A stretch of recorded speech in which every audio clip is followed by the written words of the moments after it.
Hey everybody, we're changing it up this week. I'm doing the intro because if you listened last week, we know that Phil can't do intros. So, uh, new wave. This is called the new king of the course, and this will be Connor Lucas's intro. As always, I'm Connor Lucas. I'm here with Phil Call, who is actually the mastermind behind all the numbers, but uh, all the spreadsheets because he's a spreadsheet maniac. But here's the problem: Phil can't do intros, so here we are. This is how we're doing it from now on. I'm Math kidding. We'll nerds probably are volley, not meant to speak. We just we'll sit volley it back in our back every once in cubicles. a while. Yeah, we'll volley it back. You're like somebody. You're like a hamster wheel. You just kind of, and then you throw some food in there, and then all of a sudden, all right, come out with a spreadsheet, and then there it is. So, anyways, we got a pretty good show here. Actually, we got some feedback from last week talking about our fantasy breakdowns for running backs. So, I figured we kick that into this week and break down wide receivers. Obviously, we will have Dr. Smith call filling in later. He's going to come in. He had some, you know, family things going on, which is almost as important as we called it.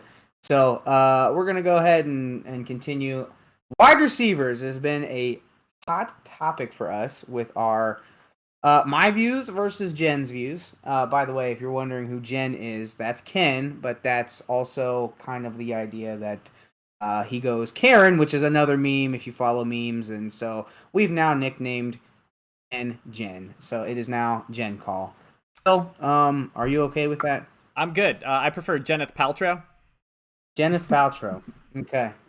So if you're listening, if we refer to Jennifer, Jen, Jeneth? basically anything that would rhyme or be relatively close to Ken going and is a female name is going to be referring to Jen Call. So this stems from a lot of what we've always talked about in the past between my views, Ken's views, and Phil's views. Phil and I are closer, but we're not the same.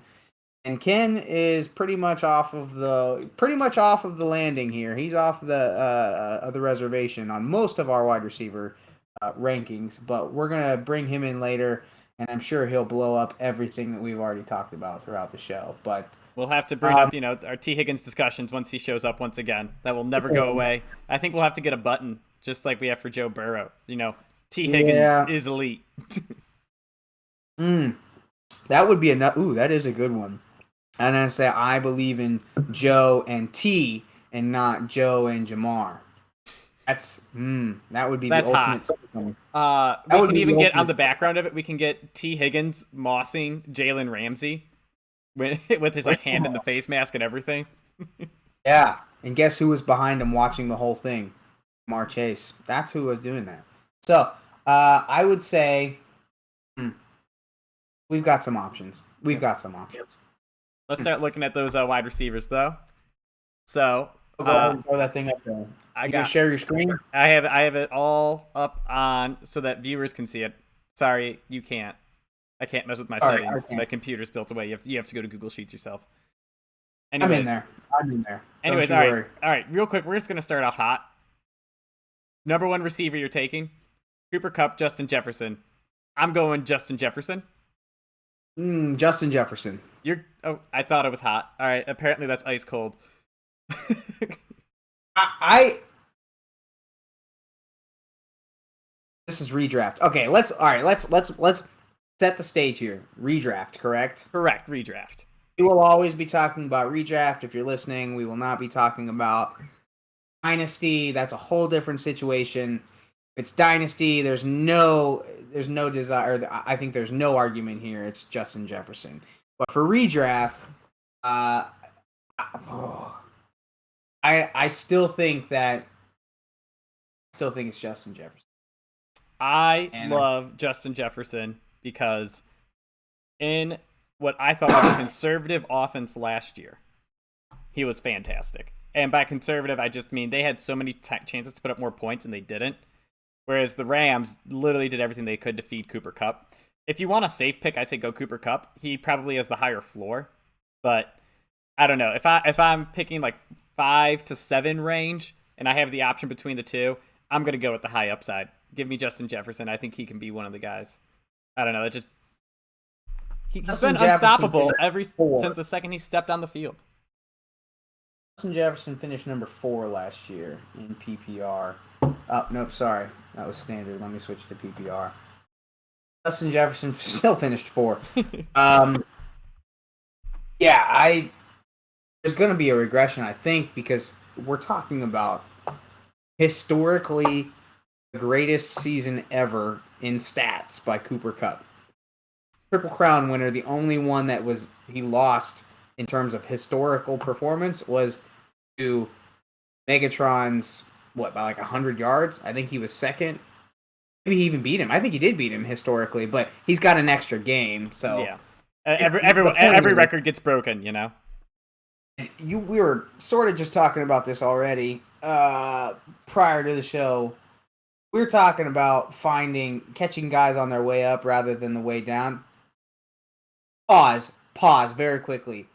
Gwyneth Paltrow has just joined the show. By the way, Jen, we have also, just want you to know, we have prefaced our viewers that anytime we refer to Jen, Jennifer, Jonathan, Kenneth, and all refer Dr. Ken Connor Paul. had a nice little opening where he made sure that everyone knows that we call you Jen.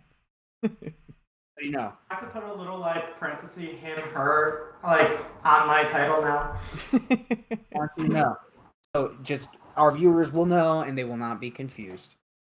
I don't think they'd be confused. We have a smart viewer out there. Well, just in case.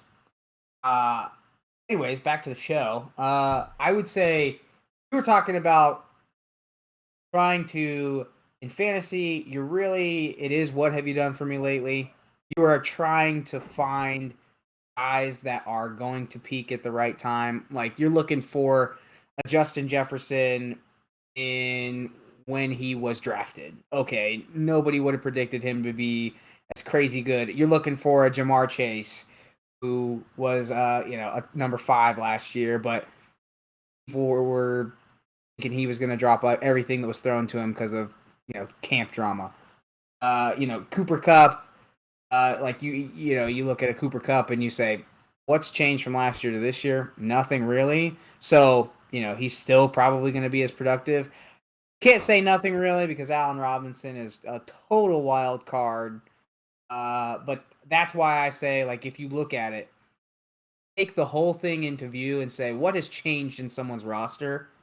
Not a single thing has changed in the roster. In fact, it's gotten better with the Vikings outside of wide receiver.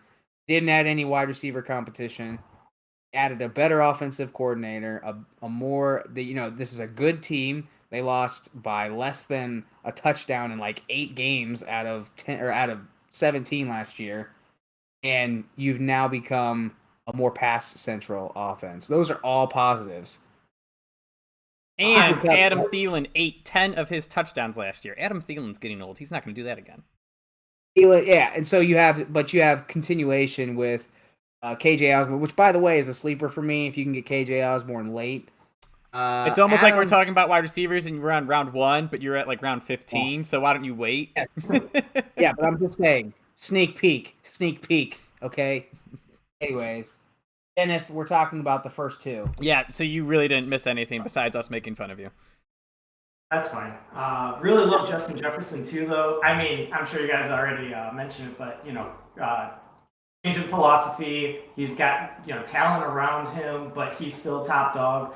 The only reason I really wasn't going to talk too much about him is just he's going so high. I mean, how much higher can you go? But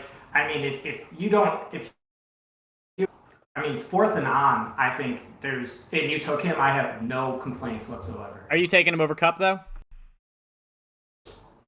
If you wanted to, I wouldn't super argue against it. I'm going to take Cooper Kupp just based off of, what Connor just said. Not much has changed for him. I'm not that scared of Allen Robinson. But with that being said, if Justin Jefferson had a Cooper Kupp 2021 year, it wouldn't surprise me. All right, so let's go on to the next couple receivers. We got Jamar Chase, Devontae Adams, Stephon Diggs. I feel like Jamar Chase is really just kind of like right outside those top two. Like maybe next, like he's the clear number 3 in this draft. I wouldn't take him over Kupp or Jefferson, but I think he has plenty of room ahead of Adams and Diggs. And then actually one of the things I like to do is if I get lucky or if things work out and I can grab 2 of these top 5, like if I have a late pick in the draft, so with that 8 to 10, maybe 8 to 12 range in a 12-team draft, and I can get 2 of these guys, I'm sitting super happy because they are all number 1s that demand lots of targets, and they're all on good offenses, so they're going to produce. So we haven't even talked about this. Go ahead. You got to think about philosophy here. Take a step back? What are your philosophies? Are you guys 0 RB, hero RB, all wide receiver? Because that's going to determine where you take a lot of these guys. I covered it last episode. I said the running backs I like a lot were that huge range from like Eli Mitchell all the way down to Kareem Hunt. I said get me 3 of those guys, and then I'm loading up on these top end wide receivers for the reasons I said. I'm just like, running backs always come with are you going to get hurt? Is someone going to eat at your timeshare? If you do get hurt, will you come back and be 100%? And with these wide receivers, I feel like those top 5, you have nothing to worry about. They are 100% locked in. That's not the question. That's not the question. So I'm letting you know this year, I'm going 0 RB, but that's just because of the year itself. It's not I'm a truther to it. I'm not a truther to it. But are you saying if CMC, Jonathan Taylor, and Cooper Kupp, Justin Jefferson, you've got the top 3 pick? Justin Jefferson is my number 3. Austin Eckler and Jonathan Taylor are the only 2 I'm taking ahead of him. Fair enough. See that, Phil? That's how you have a show. Okay? I commit. I was just saying that. Viewers want. That's what the viewers want. They want to know what to do. You're over here yelling at me. That's what I said, except for I said it at the back end of the round, assuming you have a bad pick. All right, Phyllis. You're up next. Anyways, Phyllis, by the way, is your new nickname. Jen? Connie. Did we just... You're Connie? You're Connie. Okay, good. Are these alter egos? Or are we just fully adapting? This is when drama starts happening, and this is when you dodge questions, and then you make a whole other argument that's not the question. Okay, I was giving context. I'm not dodging questions. I'm happy to answer anything point blank. So Phil, with your 0 RB strategy here, you're coming around, from pick 12 to pick 36, and you just don't know what's going to happen. I mean, at pick 36, it's very possible that 20 RBs have gone. And if you skip out on I like Cam Akers. Aaron Jones isn't going to fall up that far, but around that area, who's really like Cam Akers? Obviously AJ Dillon, Miles Sanders, but that's a really long gap, to hit. So if you want to roll the dice with it, sure, but man, that's pretty risky. When I'm walking away with 3 receivers that are all going to get up 1,200 yards, I'm happy. How did you get 3 receivers with the first 2 picks? It is on that 3rd pick, it's T. Higgins in a miracle world where he falls. Michael Pittman Jr. or DJ Moore. But we're going to get to those guys. Can you guys give your takes on these first 5? All right. Listen. You have to set the stage, Phil. You can't just jump in and say, hey, pick any of these guys. Doesn't matter where, anywhere in round 1. Who knows who's on the board? It's context, sir. I feel like I was trying to do that, but I'm sorry. No. So, Phil, back to your question. So, are you guys worried about Joe Burrow's appendectomy? Oh, my God. 8 weeks before the season, he's going to play without an appendix? Do you have any idea how much that messes up your throwing motion? By the way, I was... Pitches out. A Facebook group chat was blowing up about how they need a backup quarterback, and oh my God, they're not going to prepare. How is he going to play without an appendix? Just freaking fine. Oh my God! This isn't a spleen where if you get punched in it after you've had mono, it blows up. It's a big difference. R.I.P. Chris Sims, if you don't remember that. So I guess the big thing is, as long as you trust Zach Taylor, man. I mean, is he going to run the ball 400 times? I mean, after what Joe Burrow, Jamar Chase, and yes, T. Higgins did last year, are you really just going to go back to this super run heavy? Maybe give Samaje Perine prime carries, or passes when the game's on the line in the Super Bowl. I don't know, but. With what Jamar Chase did, I mean, how can you not feed him?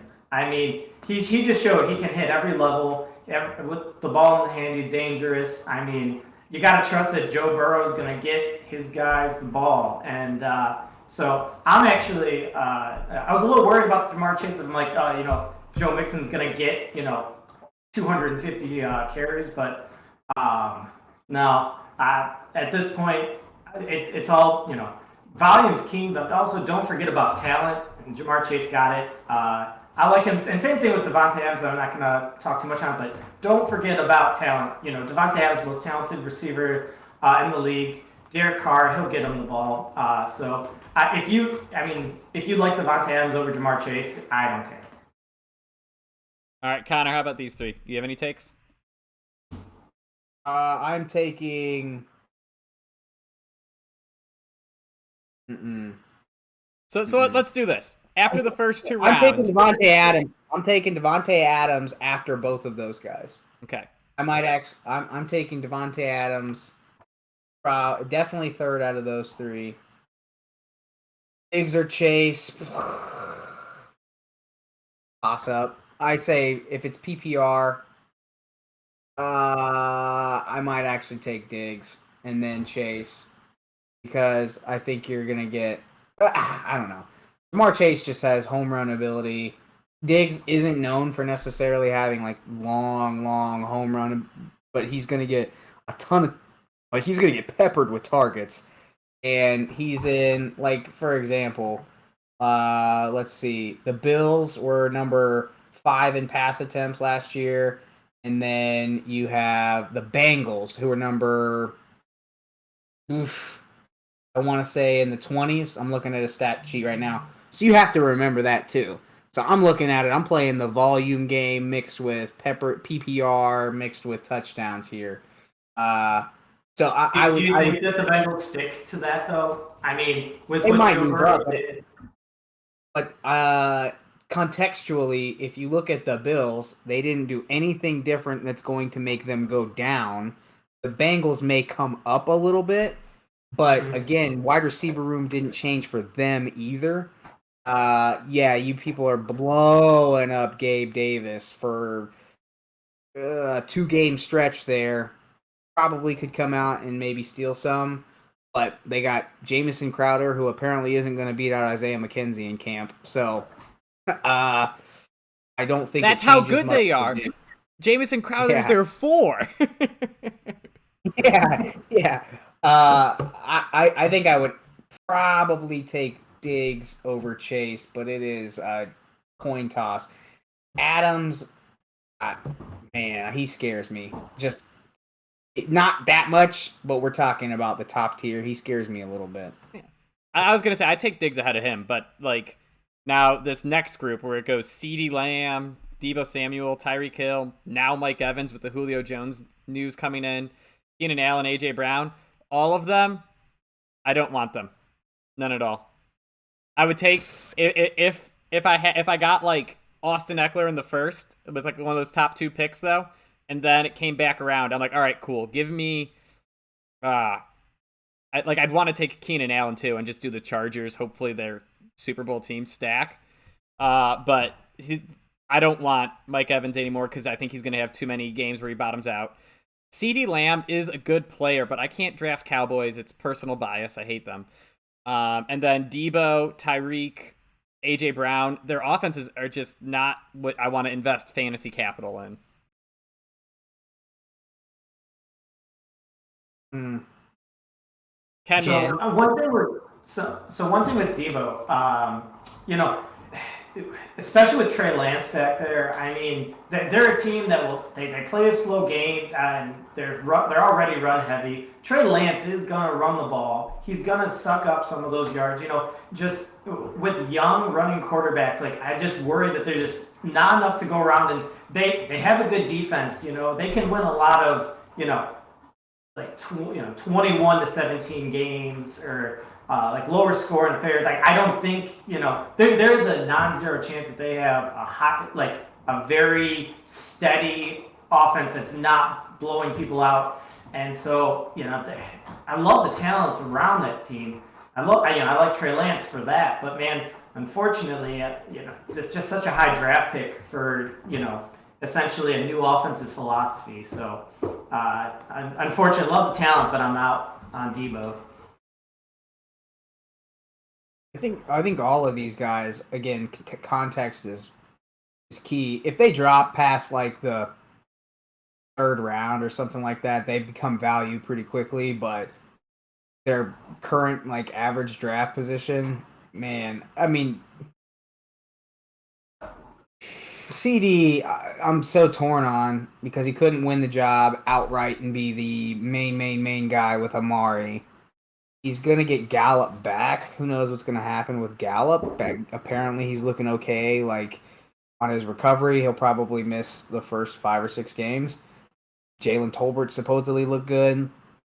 I think it does. I think he does pop this year. I just don't know if it's going to be to where he's being drafted right now. Debo, Tyreek, I'm passing on.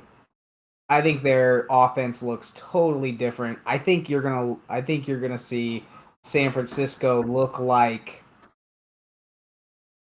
the Eagles, but better with more passing. I think you're gonna see Eagles plus, and they're gonna make Trey Lance say, "Hey, dude, you're 21 years old or 22 years old. First read, second read, run." And so you've got George Kittle, Debo, maybe. Sometimes they'll sprinkle in Ayuk and then run. That's it. I don't think he's going to do a full progression. I think Mike Evans is probably the guy to have still here.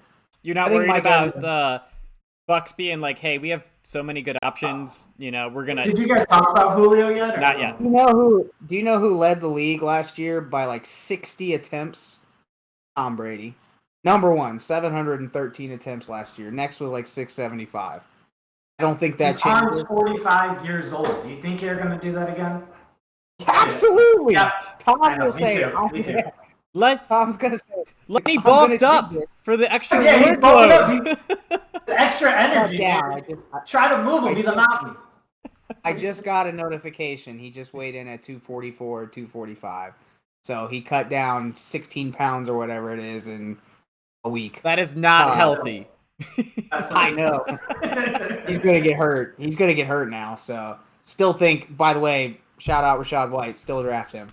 Man, I also think A.J. Brown is going to either be – he's going to have the best season of his career or the worst season of his career. I think there's no in-between here. I think they bought him and they paid him, and he is going to demand the ball, and they are going to force feed him, and he's either going to – they're going to stick to it, and Jalen Hurts can prove he can support a wide receiver 1, or it's not. I think there's no in between. I think those are the two outcomes. So if you want him, go for it. So my problem with AJ Brown, as I mentioned, I'm being aggressive on wide receivers early and praying that I get 7 running backs and 3 are good or something like that. AJ Brown, too many hamstring problems. You can't rely on him to be that stable piece, in my opinion, as like a true second option for your fantasy team. So I am low on him for that reason, especially if he's getting that kind of volume. Also, Jalen Hurts is also garbage. Just one thing with CD, I actually I like CD, but I want him mid third, early third at the absolute latest. It's not a problem with talent for these guys. It's just too early. That's really it. I don't know. I believe in Hurts a little more than you guys, which is still not a lot. Wouldn't hate AJ Brown if he fell, but yeah, those are all the if they falls. Or at the fall group. Mike Evans, at the beginning of the year, Julio, they're not going to overuse him for sure. Godwin's, slow coming back. Russell Gage is new. He could still start off pretty strong, but I think that the Julio move is definitely more of a, hey, this is a team for the playoffs sort of move. And I don't think Julio is going to be a huge stat stuffer. Unfortunately, I love Julio, but he'll be a much better football player than fantasy player this year.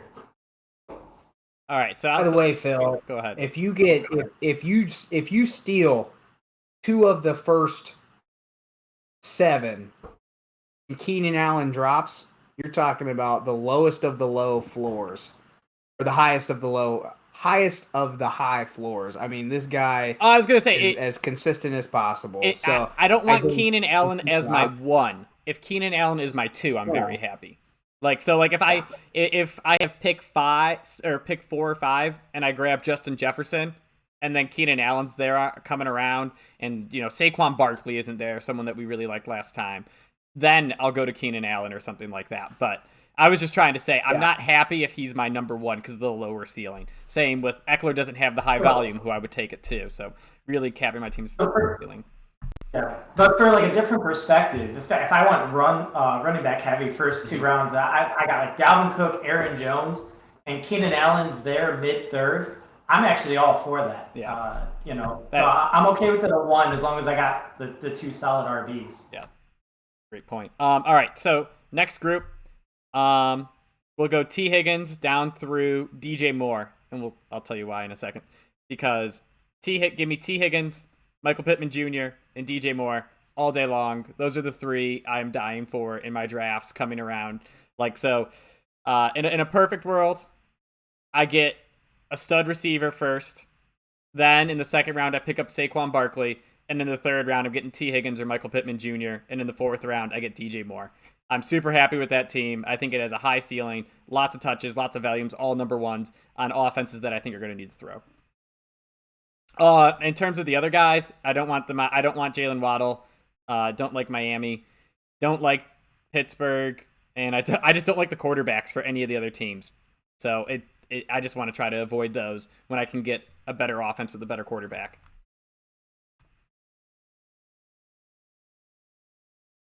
Go ahead, Ken. So, yeah, I agree. It's the whole thing. It's I'm just staying away from Miami. It's all too new. I don't really trust Tua, so buy Tyreek Hill, buy Jalen Waddle. I once again like the talent, just too early. Deontay Johnson, I mean, let's be real. Him and Big Ben, they had a good thing. He would get peppered with targets. The chance of that happening again is so low. And you're really buying him at where he was with Big Ben. I don't see that. We'll talk about it later. I actually like taking a chance on later Pittsburgh Steelers, if that's what you want. If from this group, I like Michael Pittman Jr., but DJ Moore is definitely the one that I was going at. The one interesting thing I saw is the best of a team throwing touchdowns that DJ Moore's been on. The highest amount was 17 in a year. And Baker Mayfield had a miserable year last year, and he still threw 17. Now, if Baker has a year like last year in Carolina, he'll get laughed out of town. That is absolutely Baker's floor, and that's the amount of touchdowns that DJ Moore's been sharing with Christian McCaffrey. I really think that if he just gets a few more touchdowns, I don't know what's his yearly touchdown, Phil. Is it 6? It averages 6. It's always 6. Yeah, I'm pretty sure he's actually had 6. I think it's less. I think it's 4. I think so. It was 4. Right, I think. 1 second. But either way, you're right. It's 4-4-4 the last 3 years. I was close. Yes. Please, if there's an over/under at 4 for touchdowns, I crush that. But man, I think that right now at his early 5th round for DJ Moore, that's his floor right there. So like the talent, don't like the situation, but it's been worse.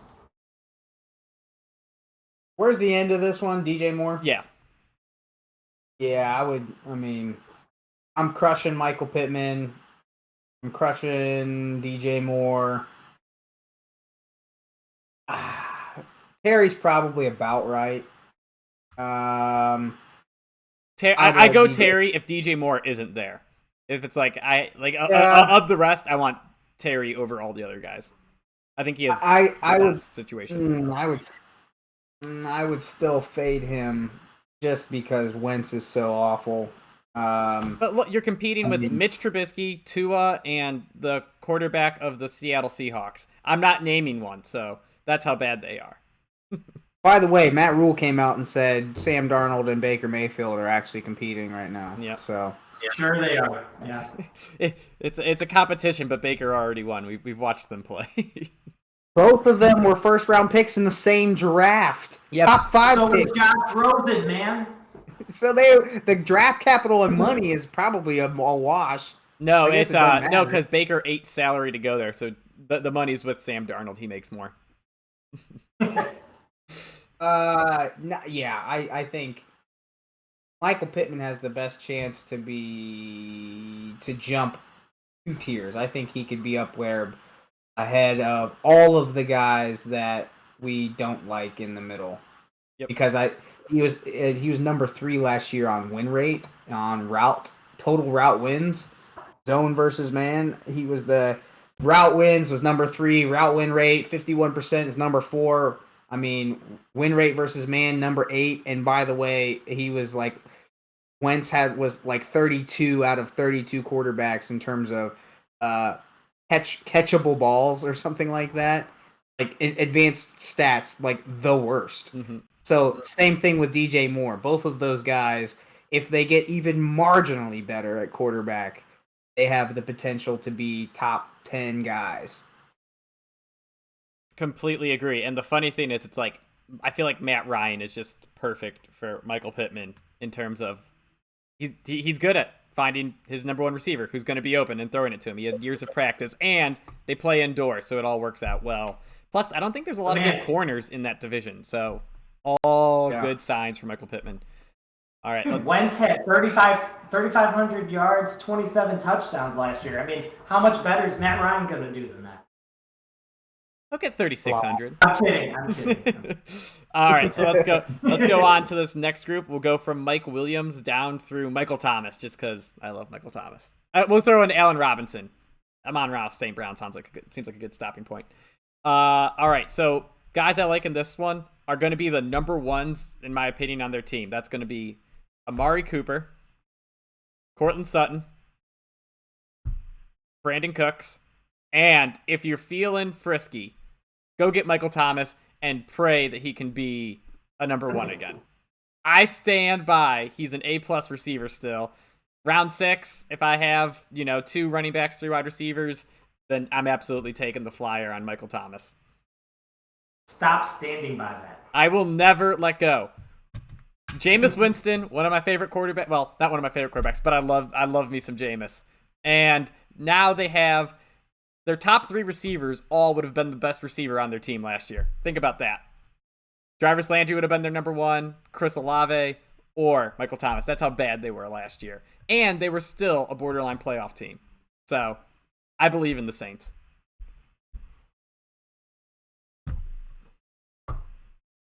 I'm going to go ahead and say no, Phil. I'm just going to tell you right now, fade Michael Thomas. He's just 29 years old. His best season was with Drew Brees and what? Who was the next guy? Like, what? Who was even the number 2 at that point? I don't even know the number 2. I don't know either. It was Manny Sanders or Trey Smith or something like that. Traquan Smith, yeah.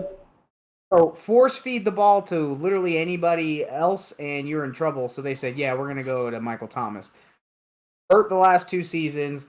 You got a heck of a lot of competition. What's Michael Thomas's nickname? I think it's like Slant Boy. All he does is run slants. Jarvis can do that. Olave is going to be your big play threat now. I don't see it. So I'm going to go ahead and fade that one right now. All right, hold the phone. Hold the phone. First of all, I'm trying to find odds for their win total on the Saints, as well as I'll find a yardage prop, and we'll The take sides. only thing that they have going for them is they play in a crappy division, like the worst division. They will have to have a fairly easy schedule, I would think. I would say, man, if Amari, I'm high on Amari, but I'm just less than. I don't know what's going to happen. I don't know what Jacoby Brissett can provide. I would probably fade Amari. This is probably about the round I would take him if you can get him. Fading Godwin now. I would say Cortland Sutton would probably be my number one guy to go out and get. Jerry Jeudy is kind of a toss-up. By the way, that's a loaded, draft-heavy, draft capital-intensive wide receiver room.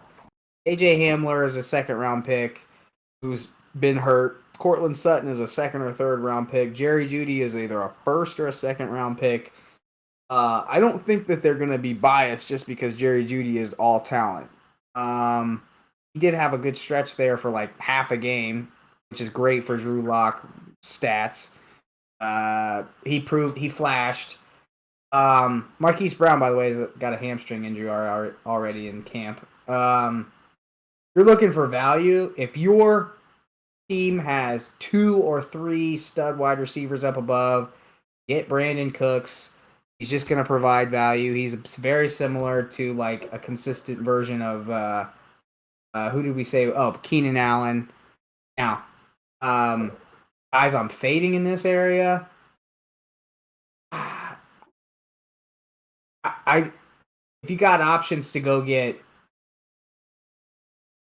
maybe even Allen Robinson, or if you got options to get Cortland Sutton, Allen Robinson, and Amari Cooper, I would fade Jeudy. I would fade St. Brown. St. Brown went on that run last year. Who was not available? DeAndre Swift, DJ Hawkinson, literally anybody with a pulse that could run a route for the Lions wide receiver room last year was not available when he did his ungodly thing. And teams did not try on defense when he was going off. They were like, we're playing the Lions. We'll score 40 in the fourth anyway. Yeah. That's what I look at this section. Fade Michael Thomas. All right, real quick. Over under 800 yards, Michael Thomas. I mean, if he plays a whole year. This is the if he plays one game, this is how it works. If he plays one game. I don't know. Actually, I don't know. If he goes on to IR, they might drop it. But I'm pretty sure if he plays at least one game, it counts the bet. He could end up like Mike Evans last year. No touchdowns. Mike Evans without touchdowns. You're going to get like right around 1,000 yards. You're going to get no touchdowns. You're not going to get propped up. May flash for a game.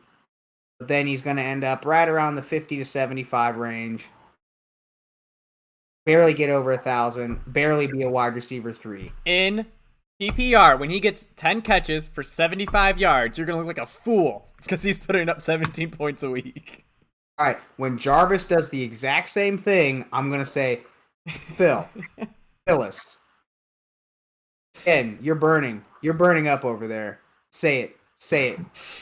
So, from a medical standpoint, Michael Thomas drives me nuts. The guy didn't get surgery for everything says early intervention, early surgery is the quickest way to get back in and to get backed up to like full potential the quickest.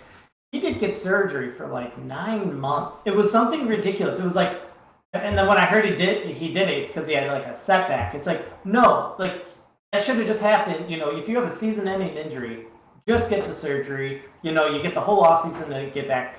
Whatever medical advice he got, it was someone he trusted, and it was the worst advice they could possibly give. Supposedly, he said Sean Payton told him not to. Supposedly, the medical staff said try and work rehab back.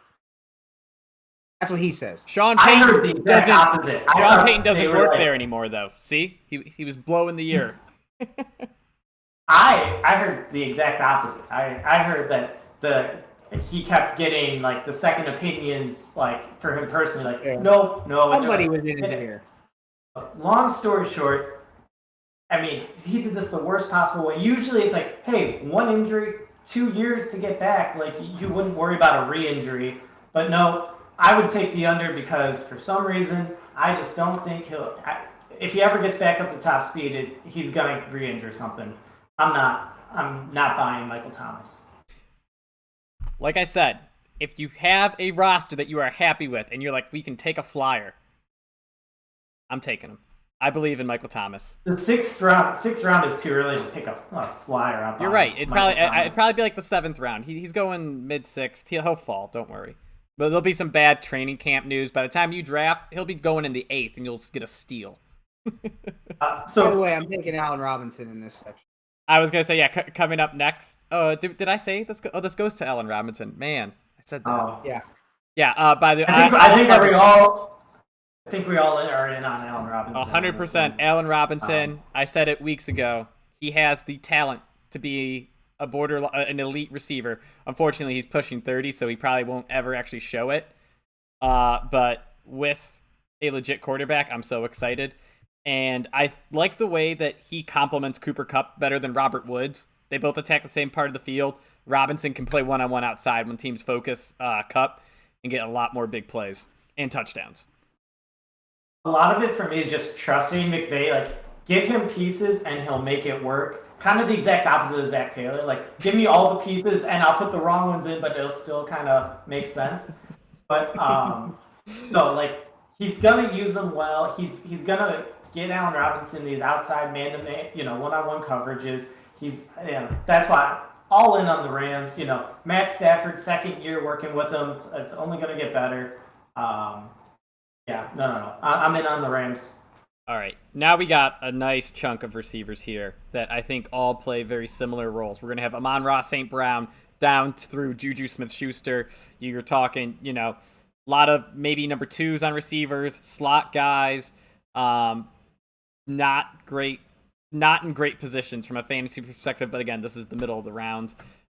In this section, I just want to say one, Darnell Mooney.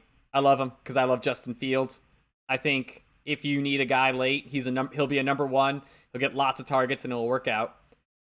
I like Hunter Renfrow, but this is way too expensive for him. Connor, you can talk to this. This is the first time Hunter Renfrow is having a legit outside threat on the field with him at the same time. And now he's recognized by the Raiders offense with Josh McDaniels, who is known for using his slots.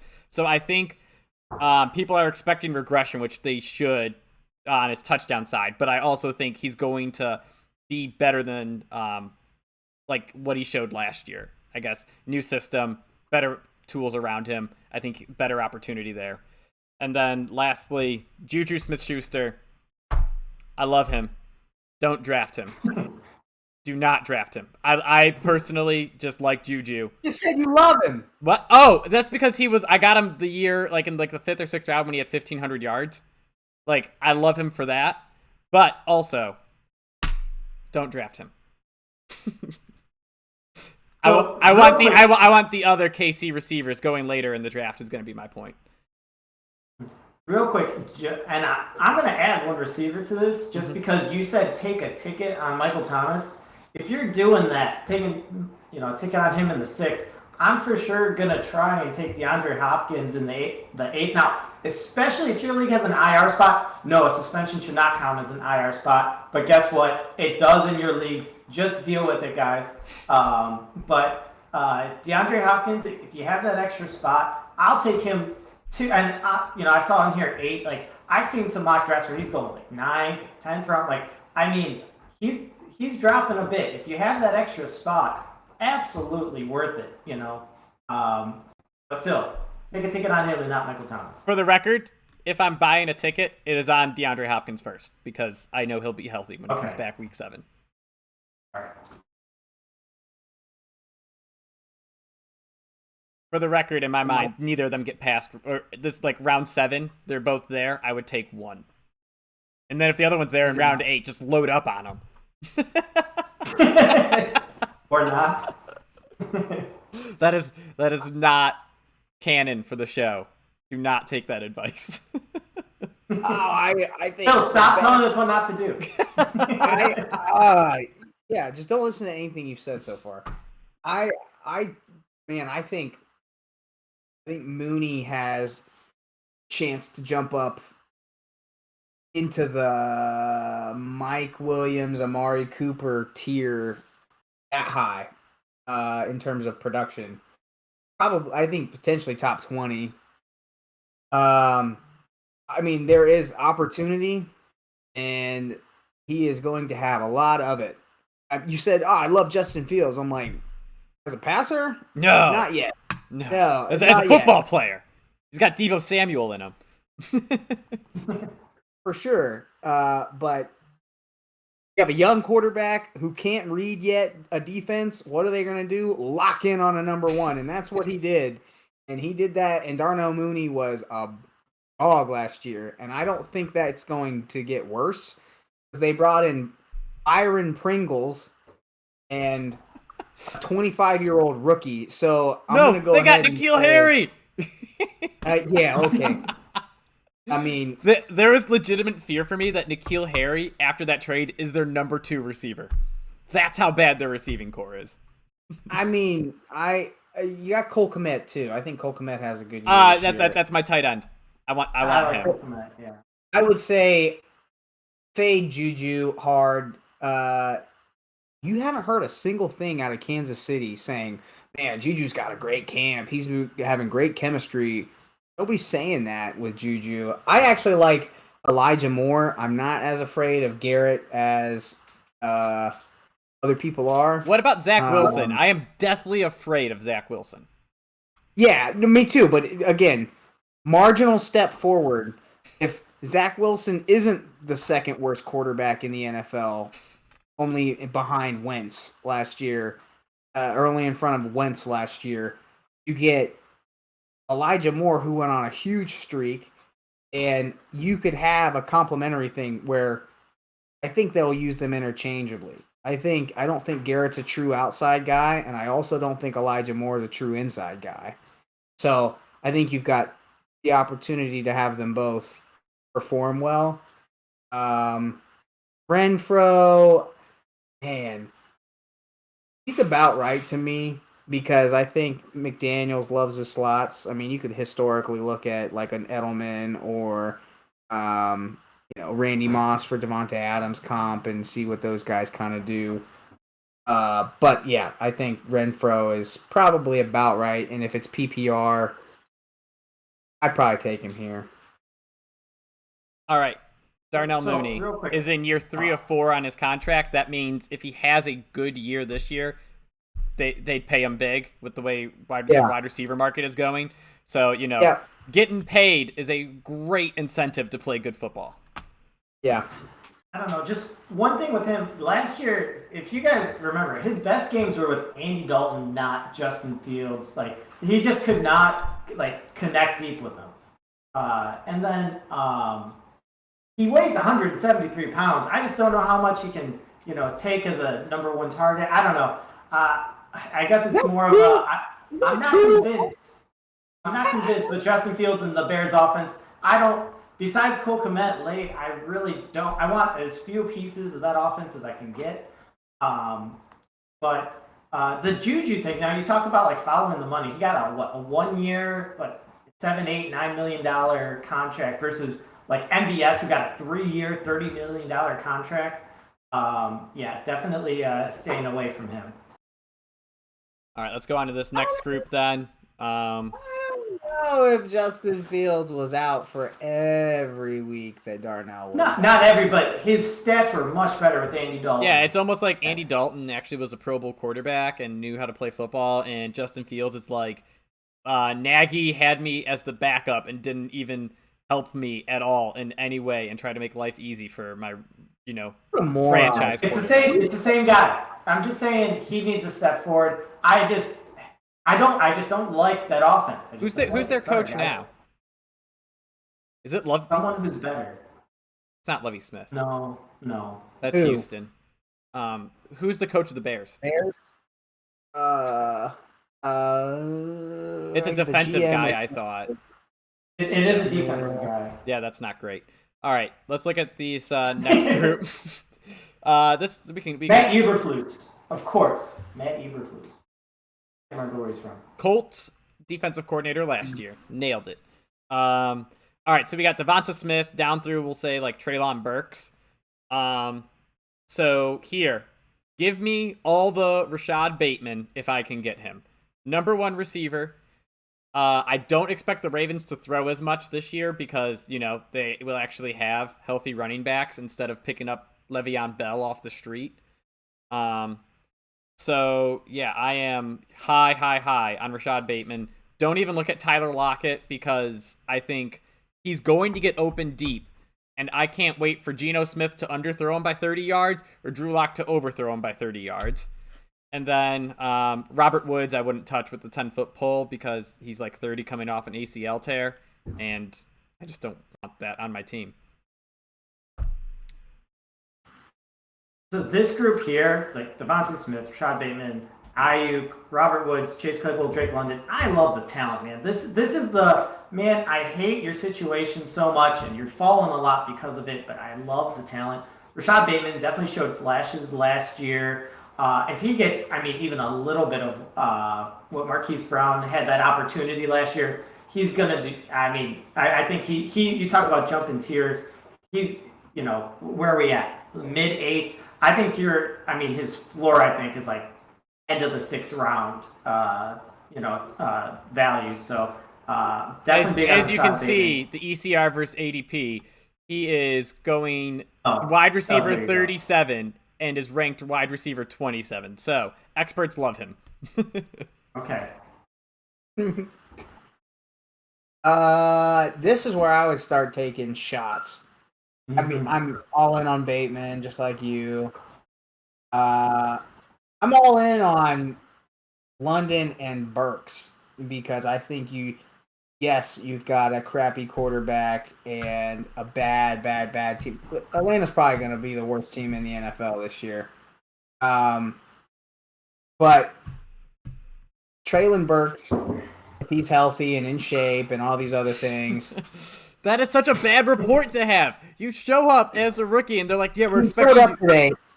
He showed up today, and they said he's in much better shape. He's even lost weight. So Since they saw him when? Congrats, you were fat, and now you're not. Yeah. Professional athlete. He's not going Albert Hainsworth and failing a physical, even though he has $80 million guaranteed or something stupid. Supposedly he came in, and his conditioning was a problem, so he's basically done that for the last 2 weeks. So... I think you walk into Drake London. I like London. He's it. And then Burks is it. I can't say that because he's got Bobby Trees to work with and go against. But I would say take London. And even, I'm skipping ahead here, but I'm taking Christian Kirk. Follow the money. Is the next tier. Follow that money. So $80 million. Drake London, just don't overthink it. We don't have a running game. We don't even have a running back. We have a crappy defense. We're gonna have to throw. You have Kyle Pitts, a good tight end, but how much can you really take? Especially in PPR. There's a good chance that he gets at least I'm talking at least 80 receptions. I just don't think. He can have a very Waddle-esque year from last year. 10 catches, 75 yards. Him and Michael Thomas competing to have the most games like that. All right, so let's talk Christian Kirk and Allen Lazard. They're two guys I see similar right now. Christian Kirk. Well, Allen Lazard they're the only guys on receiving cores that I think are terrible. And I think they actually have good upside. Well, they have good upside because of that, and they're going to get a lot of targets. Zay Jones, Marvin Jones, Basketball Jones, all terrible in my opinion. I don't think they're very good. And Christian Kirk, actually, he had a ridiculous yards per target last year, like 9.6, 9.7 or something. So when he was targeted, he was productive. And then Allen Lazard is just going to get peppered over and over and over again because I think he's going to be the only one on the Packers roster that Aaron Rodgers thinks he can throw the ball to besides Aaron Jones. Guys, get ready for it. Sammy Watkins is going to have a good first 2 weeks, pull a hammy, and be in and out of the lineup the rest of the year. So don't freak out about Allen Lazard after he has mediocre first 2 weeks. And I'm telling you, what more do you want? He has the MVP and the MVP, in my opinion, the best right now passer in the league who likes him and is going to throw him the ball, and there's not much competition. At this point, like when you talk about taking the dart throws, with your 9th or 10th round pick, great, I'm probably taking, if we're going from Russell Gage all the way down to I don't know, wherever you want, Kenny Galladay, probably the rest of the group. I'm picking Christian Kirk, probably Tony. I'll take a flyer on MVS or Sky Moore. I probably would take probably Sky Moore, actually. And then talk about Tony for a second. I really like Kadarius Toney's too. Yeah, I think so. He was super productive when he was used last year. He got hurt, kind of like Kenny Galladay, like their entire wide receiving core in one way, shape, or form. Sterling Sharp just ended up on the pup already. So, that is a totally dysfunctional team. But you're kind of throwing darts here on who's going to be the least dysfunctional. I would say Tony. They drafted him in the first round, so he's got heavy draft capital behind him. I think they're going to feed him. Sharp's on his way out. Sky Moore probably, and I've always been a Jacoby Myers fan. I picked him up last year on waivers, and he was multiple time highest scoring guy. His 1 or 2 games, I shouldn't say highest scoring. He was middle tier for the whole time. He's going to get you 10 if he splashes. By the way, another guy who's going to have positive TD regression. There is just no way that you can have 2 touchdowns again with the amount of targets that guy gets. It's just almost it's a lesser version of DJ Moore, right? Not the way he plays, but in terms of TD regression, progression, I should say. So I'm taking Jacoby Myers. I may take Sammy Watkins, but those are my guys. Yeah, so looking down this list, Sky Moore all the way. You got to gamble with someone in KC, right? They're down 1,300 yards and 10 touchdowns or something like that. Someone's got to do it. Yeah. I don't like MVS at all. Ever since he was a Packer, I just watching him play. He's just like a broken play guy that that's great to pair with Patrick Mahomes, but I don't think it's going to happen as much because teams are going to be playing back and for that. And I think Sky Moore already said that he was impressive in camp in his first day. So I don't know. I think he can come out and show that hey, I'm a great receiver. I'm quick. I'm fidgety. I can get by people. Let me, give me the ball in space. I can not be Tyreek Hill, but kind of fill that role. And then I like Chris Olave because I like the Saints apparently, and Jameis Winston way too much. And if Michael Thomas doesn't play, the ball's got to go somewhere. Christian Watson, I'm not touching because I guess he's hurt currently, and if you're not building reps with Aaron Rodgers, you're never going to get them. So I think he has a bad first year. Michael Gallup also, lastly, could be sneaky.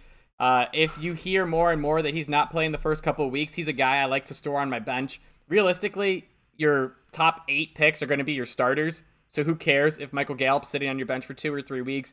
And I think he could come out and be a huge player for the Cowboys because I think he's a really, really good receiver. He just, has to be healthy.